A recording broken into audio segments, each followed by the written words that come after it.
नमस्कार साथियों। पिछली कक्षा में हमने मान सिंह के विषय में पढ़ा था। मारवाड़ के इतिहास के संदर्भ में महाराजा मान सिंह के बारे में पढ़ने के बाद अब हम आगे मान सिंह के उत्तराधिकारी के बारे में पढ़ेंगे। अब हम देखें, मान सिंह का निसंतान निधन हुआ तो कोई उत्तराधिकारी नहीं था। ऐसी स्थिति में हमने पहले पढ़ा था जसवंत सिंह के बारे में, उनके पुत्र अजीत सिंह के बारे में। तो जसवंत सिंह के पुत्र अजीत सिंह के वंशज यहाँ तख्त सिंह शासक बनते हैं। तो मान सिंह के बाद में यदि कोई शासक बना वो थे तख्त सिंह। तो तख्त सिंह के विषय में आज हम अध्ययन करेंगे। कौन रहेगा शासक? तख्त सिंह।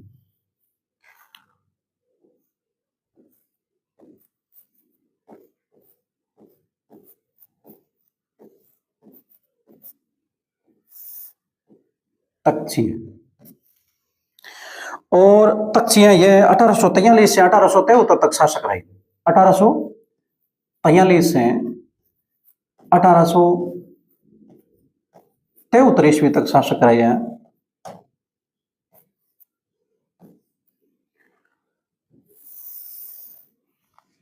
अब तख्त सिंह का सामान्य परिचय लेते हैं हम।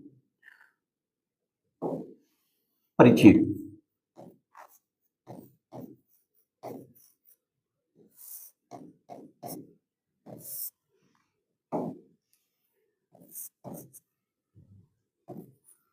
मान सिंह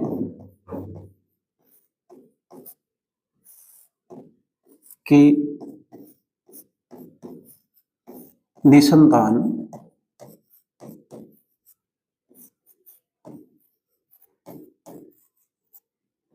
मृत्यु के बाद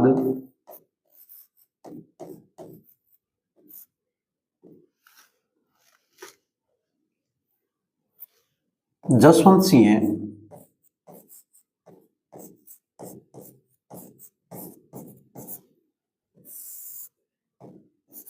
का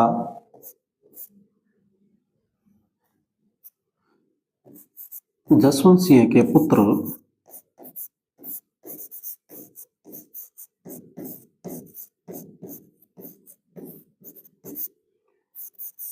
अजीत सिंह के वंशज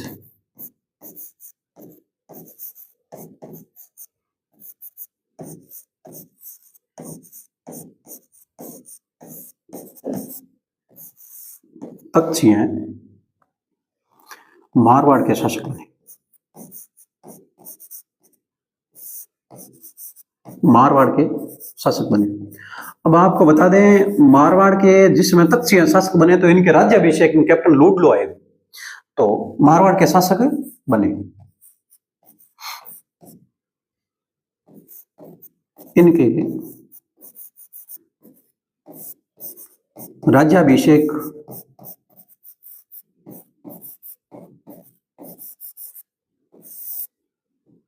समारोह में कैप्टन लूडलो ने भाग लिया। कैप्टन लूडलो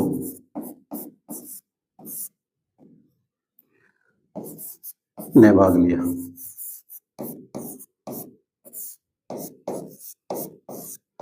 अंग्रेज लुटेरे थे और ऐसा करके इन्होंने क्या किया, नाम रखा लूट लो, और ऐसा करके नाम बन गया इसका लूट लो। हाँ, लूट लो। ये लुटेरे थे।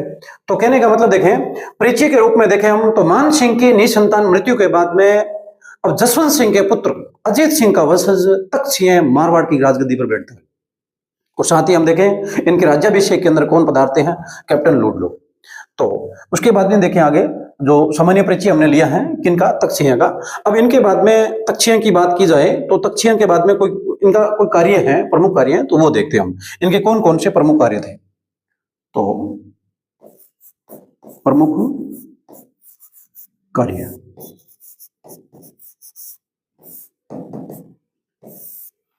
प्रमुख कार्यों की बात की जाए तो पहला सबसे महत्वपूर्ण इनका कार्य था कि इन्होंने, किन्होंने? तख्त सिंह ने, इन्होंने नाथों के प्रभाव को कम किया। नाथों के बढ़ते प्रभाव को कम किया,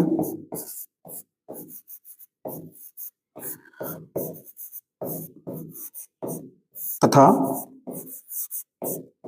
सामंत भी बार बार विद्रोह कर रहे थे, सामंतों के अधिकारों को समाप्त कर दिया, तथा सामंतों के अधिकारों को क्या किया, समाप्त कर दिया, तथा सामंतों के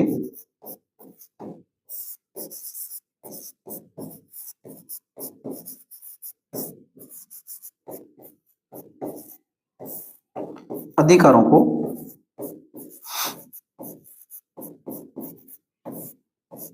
समाप्त कर दिया।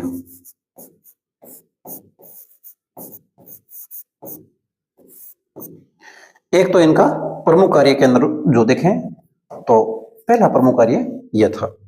अब दूसरा प्रमुख कार्य है 1843 से 1873 तक है। इसका मतलब 1857 की क्रांति इन्हीं के काल में हुई है। यानी कहने का मतलब है 1857 की क्रांति के समय मारवाड़ का शासक तख्त सिंह था और इन्होंने बखूबी अंग्रेजों का साथ दिया है। और हम देखें आवा के ठाकुर कुशाल सिंह से इन्होंने दो युद्ध लड़े थे, बिठोड़ा और चेलावास। 8 सितंबर 1857 और 18 सितंबर 1857 को दो युद्ध लड़े, बिठोड़ा और चेलावास को। उनके बारे में थोड़ा लिख लेते हैं। तो दूसरा इनका कार्य है उनके रूप में देखें, इन्होंने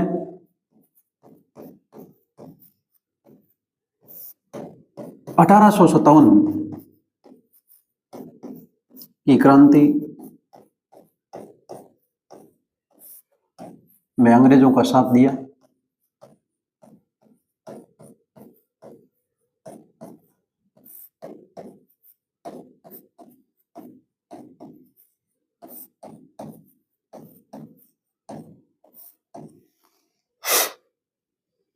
तथा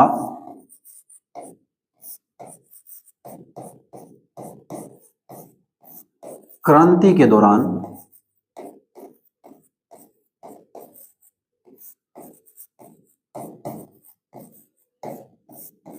आवा के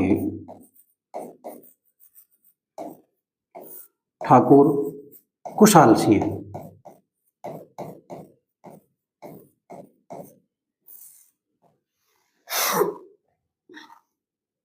से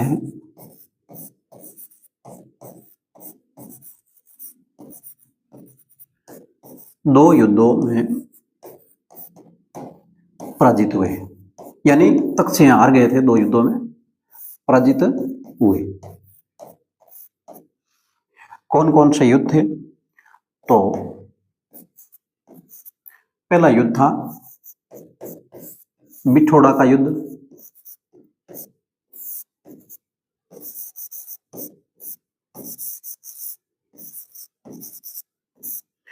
और दूसरा युद्ध था चेलावास का युद्ध।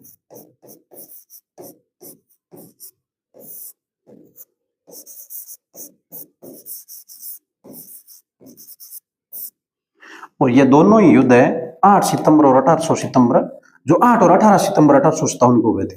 8 सितंबर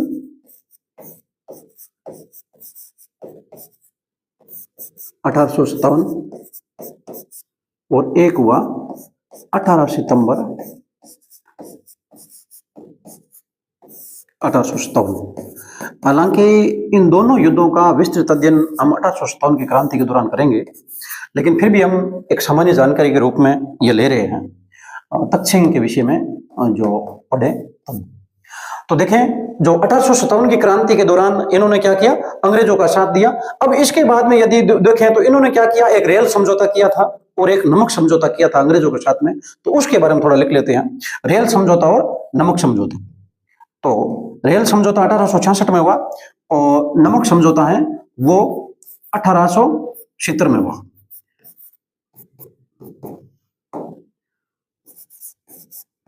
अंग्रेजों के साथ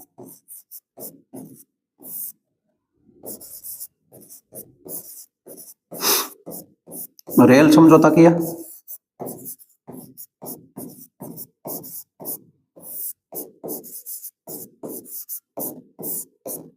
दूसरा हम देखें तो अंग्रेजों के साथ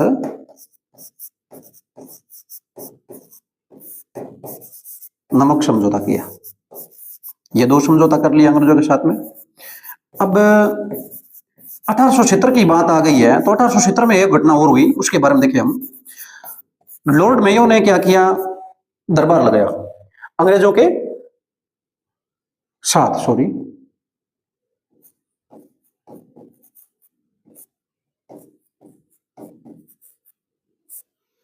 साथ रेल समझौता किया और अंग्रेजों के साथ नमक समझौता किया। अब देखें 1870 की बात है, लॉर्ड मेयो ने अजमेर में एक दरबार का आयोजन किया और 1870 में उस अजमेर के अंदर जो आयोजन किया दरबार का, उसमें हुआ यूं कि मेवाड़ के महाराणा को उच्च पद दिया गया, यानी उच्च स्थान दिया गया, जबकि इनका स्थान थोड़ा उनसे नीचे रखा गया, मारवाड़ के महाराजा तक्षशिला। ऐसी स्थिति में मारवाड़ के महाराजा तक्षशिला को सूचना मिली कि आपका जो जो स्थान है बैठने का, वो मेवाड़ के महाराणा से नीचे है। तो इन्होंने क्या किया, अजमेर दरबार जाने से मना कर दिया, बहिष्कार किया, उसको गए नहीं। लॉर्ड मेयो के उस दरबार में नहीं गए, इस कारण क्या हुआ, अब अंग्रेजों ने इनके जो तोपों की सलामी थी वो घटा दी, 17 से घटा के 15 कर दी। हालांकि इन्होंने लॉर्ड मेयो कॉलेज की स्थापना के समय 1 लाख रुपए दिए थे अनुदान राशि के रूप में। तो यानी कहने का मतलब शिक्षा को बढ़ावा देने के लिए इन्होंने एक महत्वपूर्ण कार्य किया था। तो लिख लेते हैं हम, अजमेर दरबार का बहिष्कार।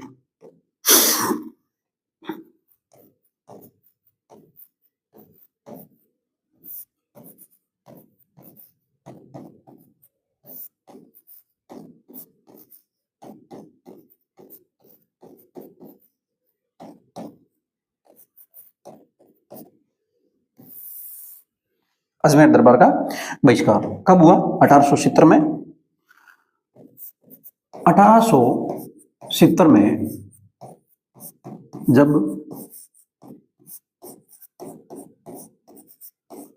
लॉर्ड मेयो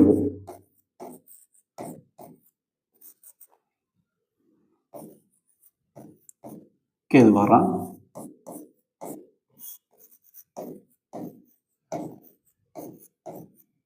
अजमेर दरबार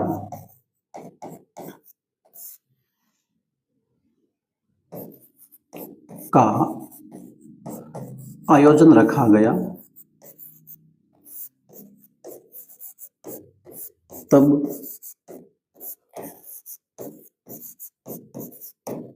मेवाड़ महाराणा से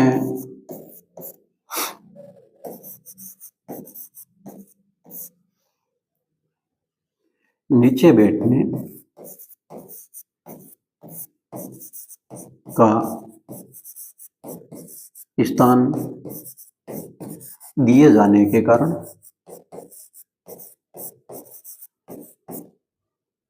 महाराजा तख्त सिंह ने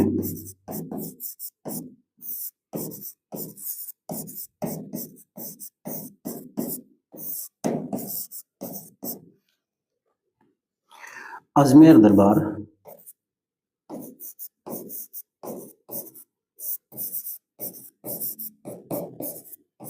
का बहिष्कार किया।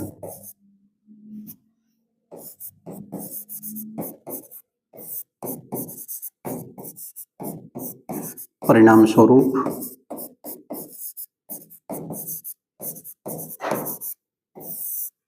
अंग्रेजों ने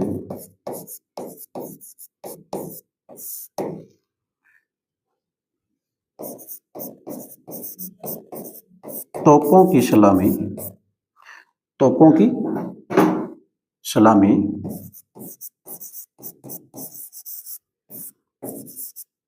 घटाकर 17 से 15 कर दी। और एक नोट लगा के लिख लेते हैं,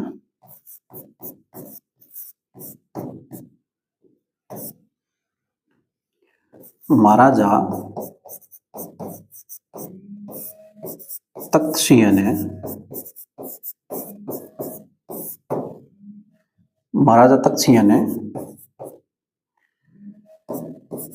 ₹1,00,000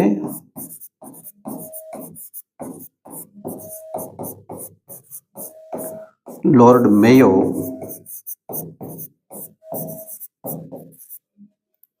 कॉलेज की स्थापना में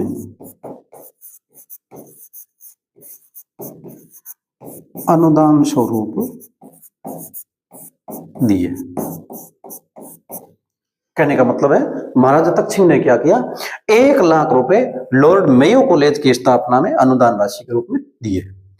और 1870 में लॉर्ड मेयो के द्वारा जो आयोजित अजमेर दरबार है, इनमें जाने से इन्होंने इनकार कर दिया, नहीं गए। इस कारण इनके मान सम्मान में थोड़ी कमी की गई है। यानी कहने का मतलब है 17 से तोपों की सलामी घटा के 15 कर दिए। अब नेक्स्ट हम देखें इनके निर्माण कार्यों के अंदर किस प्रकार इनका निर्माण कार्य के अंदर योगदान रहा है। तो निर्माण कार्य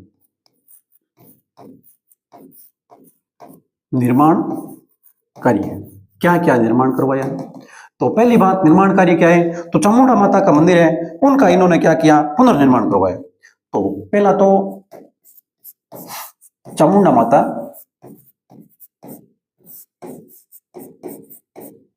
मंदिर का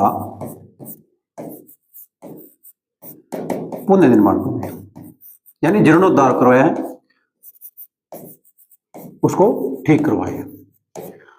दूसरी बात देखें तो एक इन्होंने कायलाना झील के पास में आसपास में, यानी कायलाना झील का निर्माण इन्होंने नहीं करवाया। कायलाना के आसपास में, कायलान की जो पहाड़ियां हैं, वहां कायलान की पहाड़ियों में एक बिजोलाई महल बनवाया। तो कायलाना की पहाड़ियों में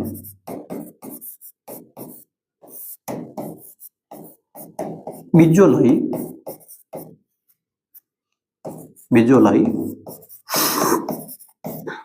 महल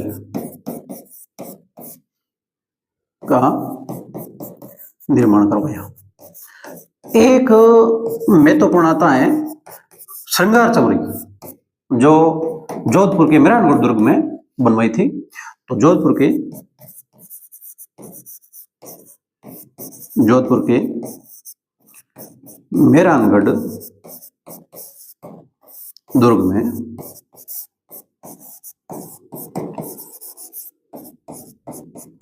श्रृंगार चौरी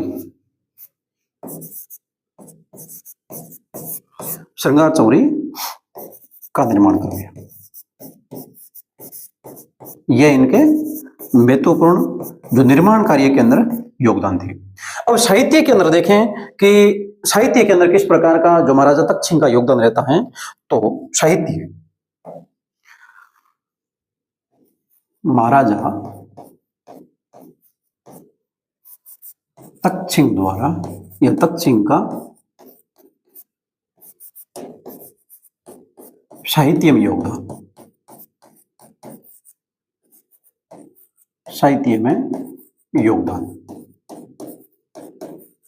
अब साहित्य में योगदान की बात आती है तो तख्त विलास की रचना हुई है कविशेष द्वारा इनके काल में।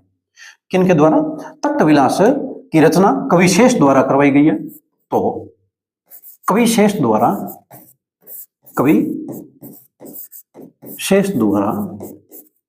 किसकी रचना की है? तख्त विलास की रचना, तख्त विलास की रचना की गई। एक इनके रानी थी प्रताप कुंवरी। उस प्रताप कुंवरी ने भी कुछ कविताओं का संग्रह किया है, तो उनके बारे में थोड़ा और लिख लेते हैं। तो रानी का नाम प्रताप कुंवरी। रानी प्रताप कुंवरी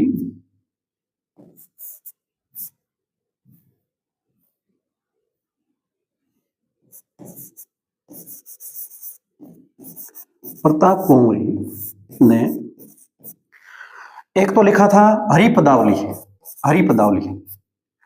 और दूसरे पेन से लिखते हैं हरिपदावली,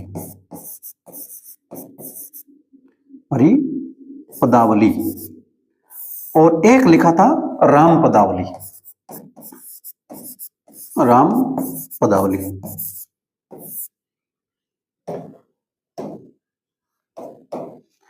की रचना की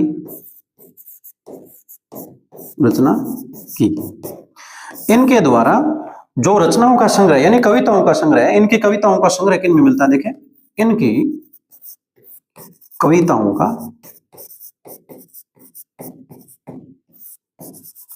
संग्रह नाम आता है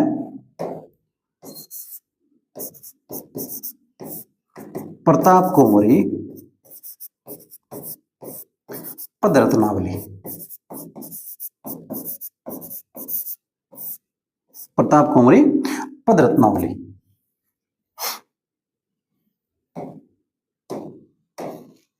कहलाता है।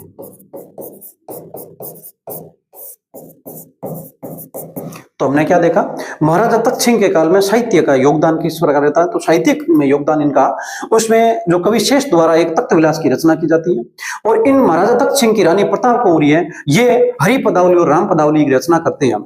और हरि पदावली, राम पदावली ये कविताएं वगैरह हैं, इन कविताओं का संग्रह है जो किस नाम से जाना जाता है? तो प्रताप कोमरी पदरत्नावली के नाम से जाना जाता है। इससे पहले हमने इनका निर्माण कार्य के अंदर योगदान देखा है। तो इसमें मैंने बताया आपको कि चामुंडा माता मंदिर है, उनका इन्होंने पुनर्निर्माण करवाया और साथ साथ हम देखें कायलाना की पहाड़ियां हैं, वहां एक बिजोलाई महल का निर्माण करवाया और साथ ही मेहरानगढ़ दुर्ग के अंदर एक श्रृंगार चौरी का निर्माण करवाया।